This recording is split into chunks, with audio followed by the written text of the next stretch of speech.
Watch this, when your opponent spins harder, you should actually slow down your receive. Most players do the exact opposite, and that's why they lose. Let's talk about push variations from a receive perspective.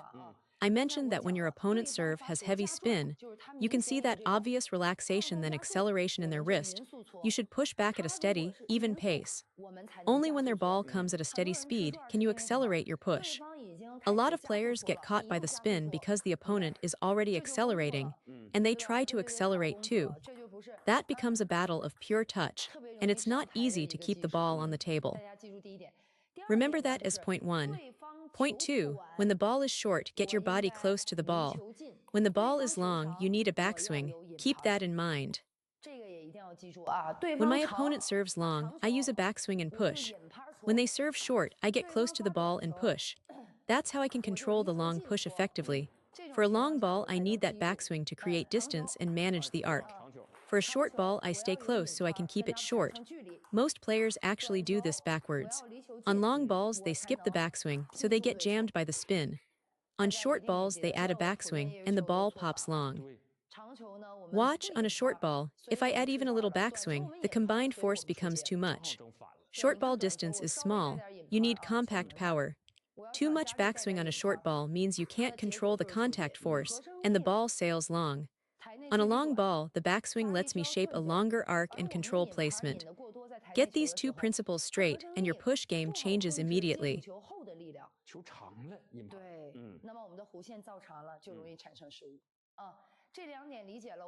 Third point, when receiving a serve with a push, match your racket angle to your opponent's racket angle. Watch their paddle. If their face is flatter, yours should be flatter too. If I push with a flat racket face against a ball that was served with a steep downward angle, the result pops up half high. So first, read whether your opponent is actually brushing the ball. If they're just pushing it forward with no real friction, that ball isn't truly backspin, it's closer to no spin or sidespin. But if their racket angle is steep and cutting downward, you mirror that steeper angle. If their face is flatter and angled down, you go flatter as well.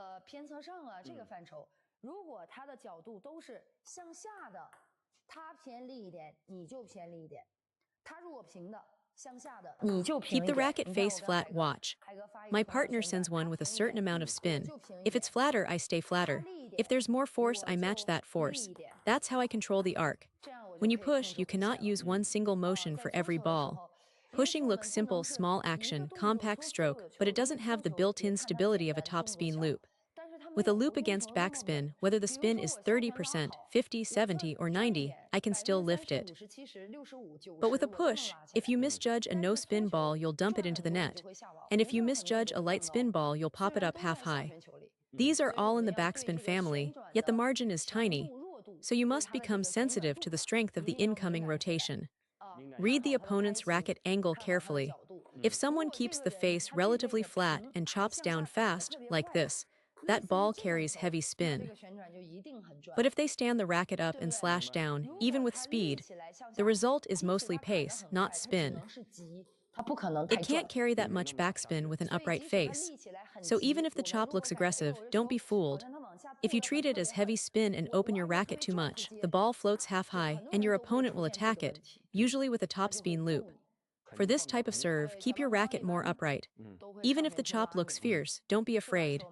Watch, with a steeper racket angle, the arc stays low and I can chop it down cleanly. This racket angle principle is really fundamental to good pushing. Take time to feel it out and gradually develop your control.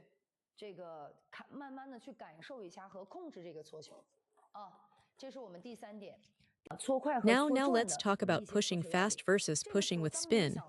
When you want speed, make sure the ball contacts the lower half of your racket face, forehand or backhand side, doesn't matter. When you want heavy spin, you need a chopping action, cutting from high to low. Watch, see that feeling. From high to low, a downward chop.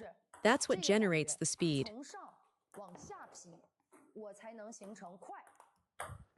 Do you think I'm pushing that ball especially fast? I'm really not. I'm simply cutting from high to low like smashing down a lob. Why can't you block a lob cleanly? Because it drops from above, straight down, so the contact point is hard to find. If someone drives flat at you, you can at least get a block on it. So when you want to push fast, there's a condition that must be met first. If your opponent already sends a fast ball deep to your backhand with sidespin, how can you possibly push even faster? You'd just be creating errors for yourself. The condition for a fast push is that the incoming ball, whether long, short, or half long, must be relatively slow. When the ball is slow, I make sure my hand starts above the ball. I let the ball sit on the lower half of my racket face and chop straight down through it.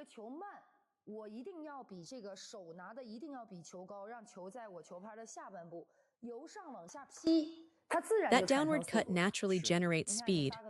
Watch, my partner sends a short ball. I lift the racket above it and chop down. See that pace? It's not coming from my fingers or wrist moving especially fast. It's the high-to-low angle that creates the downward plunge. And that plunging speed makes the ball very hard to loop. The opponent can only lift it with a slow, high arc. Now, if the incoming ball is already fast and low, your opportunity to add speed shrinks considerably. Watch this one more time. I pick the racket up. I'm not adding much hand speed at all, but when I cut downward, the ball already travels at what counts as fast for a push. So the key to accelerating your push isn't about how much hand speed you generate, that's high risk. It's about recognizing when the opponent's ball is slow or sits up a little high, so I can cut down through it and let gravity and angle create the speed. A fast long push is especially threatening because your opponent still has to move and then try to loop it. That's genuinely difficult. If someone's short serve comes in slow and a bit high, that's your chance. If a long ball also arrives slowly, you can apply the rhythm I just described. But if the short ball is very low and soft, a hard long push is definitely not the best choice.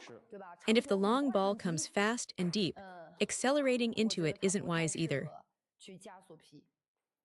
So what's the principle behind the chop push? I must cut the ball from high to low. After the cut, here's the checkpoint I taught before.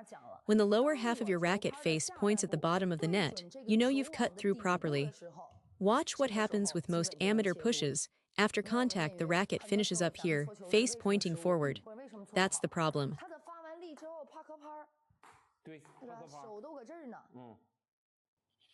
If your center of gravity is too high, you'll just drag the ball over, no bite. After contact, aim the lower half of your racket toward the base of the net and drive your force in that direction. Forehand or backhand, same idea, direct your energy toward the net post. Watch, I'll push one.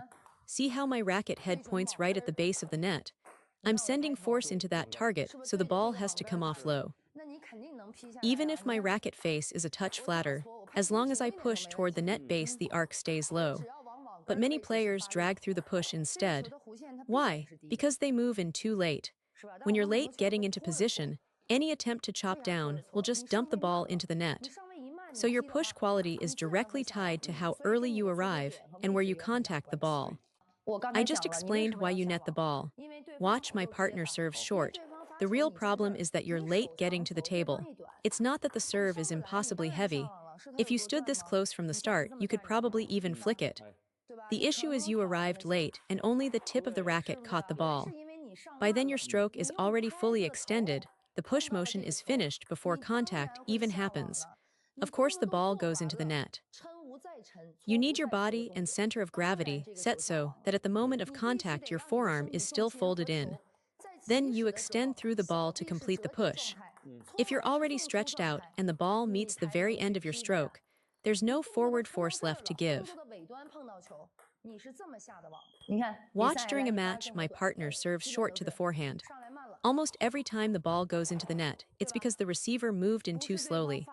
It's not that the serve carried extreme spin. You arrived late, your stroke was already spent, and the racket only touched the ball at the tail end of the motion. There's no forward energy left at that point. The tip of the racket alone can't generate enough force. You need to reach the ball while your arm is still loaded, contact it early, and push through. The quality of your long push comes down to your footwork, your anticipation, and your position at contact, not how much